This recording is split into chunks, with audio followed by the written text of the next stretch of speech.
Good evening, I'm Roldan. If BART and its union members do not come to an agreement by Sunday night, these gates may not be open to commuters on Monday. After a year and a half of work, this 9/11 memorial put together by dozens has finally been unveiled and is now being viewed by the people of Napa. For Claremont Middle School, having two principals definitely shows that two heads are better than one. The Bay Bridge is now officially shut down as of 8:05. No more cars are allowed to be on the bridge. Now that you can see behind me, contractors have swarmed in to grind the pavement. According to statistics, in America, a pedestrian dies every 2 hours. That's about 4,300 pedestrian deaths each year. Just 3 days left before Christmas, people are rushing to the stores to get all their holiday shopping done. Doctors are telling parents that one of the simplest ways to prevent childhood obesity is to simply take their kids out to play. Believe it or not, the water that you see right here in Yosemite is the same water you'll find. Si Consul General Marciano Painter Jr. ay nakidalamhati sa mga pamilya at kaibigan ng mga namatay. Find out what the U.S. Department of Transportation says about this San Francisco icon next. One fireman was transported to the hospital for evaluation. Today is a month away and millions of Americans will be taking to the skies. But you might not be getting the Crews are wrapping up for tonight, but authorities say the search could go on all weekend. In San Joaquin County, Roldan, KTVU, Channel 2 News. Crews have been on the scene practically every day since the water main broke, destroying property in the area and causing numerous sinkholes to pop up days later. For the residents of the 23 homes that were damaged and others in the area, the memories are still fresh in their minds as if it just happened yesterday. Never a good thing to wake up to helicopters hovering over your house. That was Jade Moy recalling what it was like immediately after the water main broke. She lives right next door to one of the 3 houses that have yellow tags. The yellow tags restrict residents to just some parts of the home, while the red tags mark homes deemed unsafe, forcing its residents to move out. Another resident tells us how scary it was for his family. We were up all night. We saw the water getting higher and higher and then seeping into the garage. Luckily, none of his family's belongings were destroyed. But it was a different story for others like Marina Simonian. And I thought I was dreaming. The walls in Marina's home are covered with cracks which show that her house is not quite safe. The water stains in the garage right behind me shows just how high the water was when the flooding happened here. It reaches above my knee and right below my hip. Inside that garage were Marina's belongings that she's collected over the 50 years she's been living in her 2-story home. Think of all those things that are gone. And all my neighbors. You know, this is a really close bunch of people.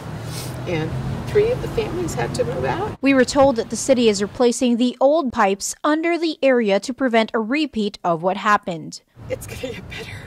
It is getting better. It really is. Every day, you know, it's a little bit better. Officials say they're waiting for the soil underneath the pavement to dry and settle before they can decide what to do next. That could take anywhere from 3 to 6 months. For now, the San Francisco Public Utilities Commission decided to put up a field office in West Portal so they can continue to assist the community. Lauren, back to you.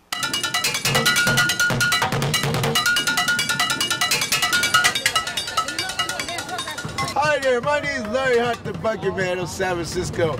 Larry plays his music with plastic buckets, old pans, and rusty cans. This street performer can also play on a real set of drums as well as eat fire. Will Smith movie, y'all. He just loves to entertain. If I made them happy, I did my job.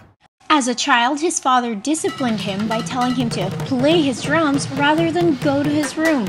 I've been used to it since I was 3 years old. All day, like 8 hours and everything. I could do a 2-3 hour drum solo without stopping. Larry has been playing the buckets for 15 years now. He works 8 to 12 hours every day, and passersby of all ages watch him play on Market Street and Union Square. People's donations can add up to anywhere from just $20 on a bad day to $100 on a good day. If I make $60, $70 a day, That pays my rent. Larry's work seems to be paying off. He has become somewhat of a local celebrity, performing in a group called New Generation Funk Band and with other musicians and tap dancers. He had a cameo role in Will Smith's Pursuit of Happiness. The inspirational movie can be compared to the Bucket Man's struggles. Merchants downtown who think that Larry's music is noise once had him arrested, causing him to lose his apartment. Larry became homeless for 2 months, but later, a pianist who is amazed by his talents offers him a place to stay. Larry has had quite a journey. His positive attitude is what keeps him going. I'm not gonna let you rain on my parade, so I'll just keep on happiness. This is Roldan for State of Events. Memorial Day is a month away and millions of Americans will be taking to the skies. But you might not be getting the deals you've been looking for. We turn to State of Events' Lauren Martinez to explain why. This is the Bay Area's news station. KRON 4 News at 8 starts now. BART says a provision is included in the contract that should not have been, and that's putting final ratification by the BART board in jeopardy. KRON 4's Philippe Jagal is live at the Walnut Creek BART station with more on the dispute. Philippe? A woman is dead tonight after a deputy-involved shooting in San Jose. Deputies were called to investigate a report of a suspicious person on Cleveland Avenue in an unincorporated part of the city. When they arrived on the scene, the woman confronted them with a gun in the driveway. Authorities say she refused to drop her weapon. That's when police opened fire. The woman was pronounced dead at the scene. The long-awaited fourth bore of the Caldecott Tunnel opened this morning. KRON 4's Dan Rubin says the additional lanes should make life on Highway 24 a little easier. It was impossible to miss yesterday. San Francisco went all out to make one little boy's Make-A-Wish dream come true by turning much of the city into Gotham City. There's the tiny Cape Crusader Bad Kid. 5-year-old Miles Scott battled leukemia and is now in remission. Tonight we're hearing how teachers at Miles School in Tule Lake worked hard to keep the details of Miles' big day a secret. Well, that average kindergartner became a phenomenon. The San Francisco Chronicle That Kid even has his own t-shirt. SFPD is offering the shirt through the Kid Monarch clothing website. 100% of the proceeds will go to the Make-A-Wish Foundation. Currently, the shirts are only available for pre-order. Once they are ready in December, buyers can pick them up at the Hall of Justice. Coming up at 8, a meningitis outbreak at a top university has students afraid to come into contact with one another.